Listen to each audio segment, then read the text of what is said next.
कहानी की शुरुआत सन 1235 से होती है। हमें एक ईसाई शहर दिखाया जाता है जहां बहुत से लोग एक पुल के पास जमा हुए हैं। वहां 3 औरतों को सजा दी जाने वाली है। इन औरतों पर काला जादू करने और शैतान की पूजा करने का आरोप लगाया गया है। ये वो दौर था जब औरतों पर ऐसे आरोप लगाकर उन्हें सजा दी जाती थी।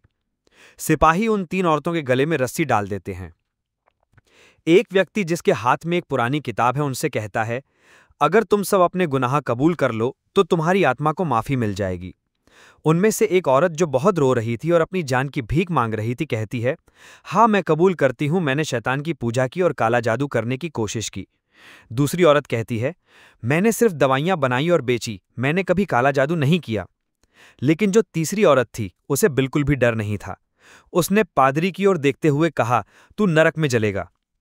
इसके बाद उन 3 औरतों को फांसी दी जाती है और उनकी लाशों को पानी में डुबो दिया जाता है। सभी लोग वहां से जाने लगते हैं।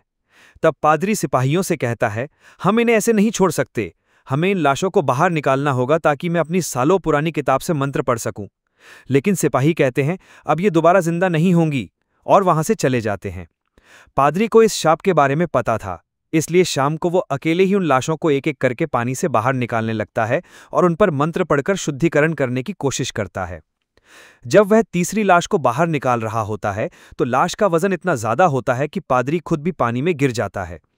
जैसे ही वह पानी से बाहर आता है, तीसरी औरत जिंदा हो जाती है, लेकिन शैतान के रूप में। वो औरत उसकी किताब को जला देती है और पादरी को उसी पुल से फांसी पर लटका देती है। यहीं पर सीन कट होता है। इसके बाद कहानी 100 साल आगे बढ़ती है। अब हमें दिखाया जाता है कि ईसाई धर्म पूरी दुनिया में फैल रहा है और इसके साथ ही बड़ी बड़ी लड़ाइयां हो रही हैं। इन्हीं लड़ाइयों में 2 ईसाई योद्धा भी शामिल थे। ये दोनों दोस्त थे, एक का नाम था बेहमान और दूसरा था फेल्सन। ये दोनों बहुत ही ताकतवर योद्धा थे और कई सालों तक धर्म के नाम पर युद्ध करते रहे। इन्होंने कई लड़ाइयां लड़ी थीं और आज तक कभी हार नहीं मानी थी। सन 1444 में मारना की जंग के दौरान ये लोग एक शहर पर हमला करते हैं और उसे अपने कब्जे में ले लेते हैं। लेकिन इसी दौरान बेहमान देखता है कि वहां बच्चों और औरतों की जान खतरे में है। बेहमान की तलवार से गलती से एक मासूम लड़की की जान चली जाती है। ये देखकर उसका दिल पिघल जाता है और वह अपनी लड़ाई वहीं रोक देता है। बेहमान कहता है, मैंने ईश्वर के लिए लड़ने की शपथ ली थी, बच्चों और मासूमों का कत्ल करने की नहीं।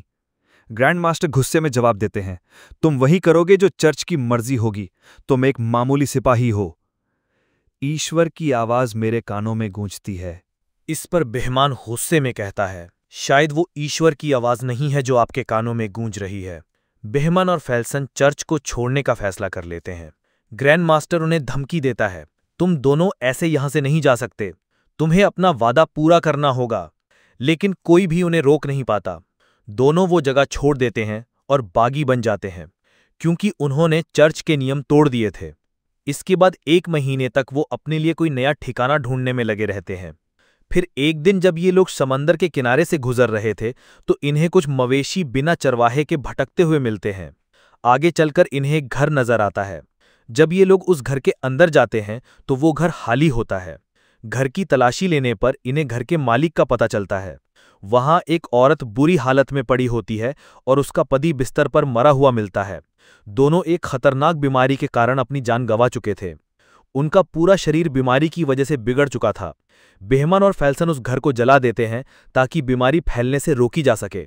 रास्ते में फेल्सन बेहमान से पूछता है, हमने तो बहुत कुछ झेला है, लेकिन ऐसी मौत से बचने के लिए इंसान आखिर क्या करे? आगे बढ़ते हुए उन्हें एक बड़ा शहर नजर आता है। फेल्सन कहता है, शायद हमें पकड़ा जा सकता है, हमें शहर में नहीं जाना चाहिए।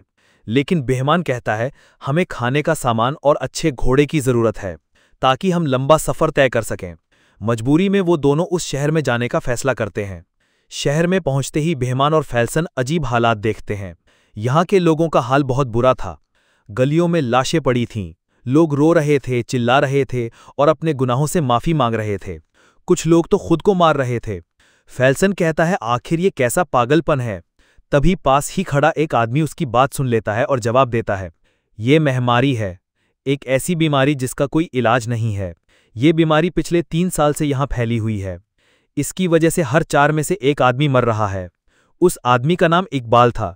वो दोनों से पूछता है, आखिर तुम लोग कौन हो? बेहमान जवाब देता है, हम मुसाफिर हैं और हमें इस बारे में कुछ नहीं पता। दोनों ईसाई योद्धा थे, लेकिन उन्हें कोई नहीं रोकता। जब ये लोग घोड़े खरीदने की कोशिश करते हैं तो वहां एक आदमी बेहमान की तलवार देख लेता है। ये तलवार नाइट्स की होती थी। जैसे ही ये बात फैलती है, शहर के सिपाहियों को खबर मिल जाती है कि ये दोनों असल में नाइट्स हैं और जंग से भागे हुए हैं। सिपाही इन दोनों को पकड़ने आते हैं। बेहमन और फेल्सन उनसे लड़ते हैं, लेकिन आखिरकार ये दोनों हार मान लेते हैं। उन्हें कार्डिनल के पास लाया जाता है। कार्डिनल भी इस बीमारी का शिकार हो चुका था और बिस्तर पर पड़ा हुआ था। कार्डिनल दोनों का नाम पूछता है। नाम सुनते ही वो चौंक जाता है और कहता है, मैं तुम दोनों को जानता हूं। तुम्हारी जीत की कहानियां दूर दूर तक मशहूर हैं। इसके बाद कार्डिनल बताता है, ये महामारी हमारे लोगों को खत्म कर रही है। असल में ये नर्क से भेजा गया एक श्राप है। इसे एक जादूगरनी ने काले जादू से हम पर डाला है। अब वो जादूगरनी पकड़ ली गई है और उसने ये खुद ही माना है। कार्डिनल आगे बताता है, इस श्राप को खत्म करने का एक ही तरीका है। जादूगरनी को सेवर के गिरजाघर ले जाना होगा। वहां के सन्यासी ही इस श्राप को खत्म कर सकते हैं। बेहमान पूछता है, मेरा इस सब से क्या लेना देना? कार्डिनल कहता है, ये काम हम नहीं कर सकते, लेकिन अगर तुम मदद करो तो जादूगरनी को सेवर तक ले जाया जा सकता है। क्या तुम चर्च की सेवा करना चाहोगे? बेहमान इस काम को करने से साफ इनकार कर देता है। उसके इनकार के बाद कार्डिनल फेल्सन और बेहमान दोनों को जेल में डाल देता है। उसी कालकोठरी में एक लड़की भी थी। जब ये दोनों उसे देखते हैं तो फेल्सन पूछता है, क्या यही वो चुड़ैल है जिसके बारे में बात हो रही थी? बेहमान जवाब देता है, ये तो बिल्कुल वैसी नहीं लगती। रात को बेहमान एक बुरा सपना देखता है जिसमें वो एक मासूम औरत की जान ले रहा था। जब वो आंखें खोलता है तो देखता है कि वो लड़की जो रो रही थी उसकी कमर पर जख्म के निशान थे, जैसे किसी ने उसे बहुत मारा हो। ये देखकर बेहमान का इरादा बदल जाता है। वो चर्च के लिए नहीं बल्कि उस लड़की के लिए इस मिशन पर जाने का फैसला करता है ताकि वो उसकी जान बचा सके। अगले दिन वो प्रीस्ट से मिलते हैं और कहते हैं, हम तुम्हारी मदद करेंगे, लेकिन इस लड़की के साथ इंसाफ होगा और हम पर जो भी इल्जाम लगे हैं उन्हें हटाना होगा। इस यात्रा में उनके साथ एक नामी सैनिक भी शामिल हो जाता है और पादरी भी। पादरी के पास एक नक्शा होता है, लेकिन ये 900 मील का सफर था और पहाड़ियों के बीच से गुजरता था जहां गिरजाघर स्थित था। बेहमान और फेल्सन सिर्फ नक्शे पर ही भरोसा नहीं कर सकते, इसलिए वे किसी ऐसे शख्स की तलाश करते हैं जो पहले वहां जा चुका हो और वापस भी आ चुका हो, कोई ऐसा जिसे रास्ता याद हो। पादरियों ने कैद किया गया आदमी के पास ले जाता है जिसे धोखाधड़ी के जुर्म में पकड़कर जेल में डाला गया था। बेहमान उसे एक सौदा करता है, अगर तुम हमें सेवर तक ले जाओ तो तुम्हारे ऊपर लगे इल्जाम खत्म कर दिए जाएंगे। वो इसके लिए तैयार था। अब वे सफर पर थे, साथ में पादरी और एक सैनिक भी थे और रास्ता दिखाने वाला एक आदमी था। सलाहों से बनी एक बग्घी में वो लड़की को ले जाने वाले थे। जब ये लोग उसे लेने के लिए कालकोठरी में जाते हैं तो वो इन पर हमला कर देती है, लेकिन फेल्सन उसे बेहोश कर देता है और फिर उसे लेकर जाते हैं। जैसे ही वे शहर से बाहर निकलते हैं, वहां के कार्डिनल की भी मौत हो जाती है। चलते चलते वो आदमी जो रास्ता दिखा रहा था लड़की को देख रहा था, तो वो पादरी से पूछता है, क्या ये हमें ही धोखा दे रही है? पादरी उसे समझाता है, अपना ध्यान कहीं और लगाओ, ये तो सिर्फ तुम्हें डराने की कोशिश कर रही है। एकार्ड कहता है, तुम ही कैसे पता कि लड़की जादूगरनी है और श्राप देने वाली वही है? पादरी कहता है, ये गांव में मिली थी, ये कुछ ऐसी बातें कर रही थी जिसे कोई भी नहीं समझ पा रहा था, और जैसे ही इसे हमारे शहर में लाया गया 7 दिन बाद महामारी फैल गई। जहां से भी ये गुजरी वहां का यही हाल हुआ। एकार्ड कहता है, हमारे गांव में किसी लड़की के आने की खबर नहीं सुनी, फिर भी वहां महामारी आई है। चलते चलते बेहमान और फेल्सन के बीच भी बातचीत होती है।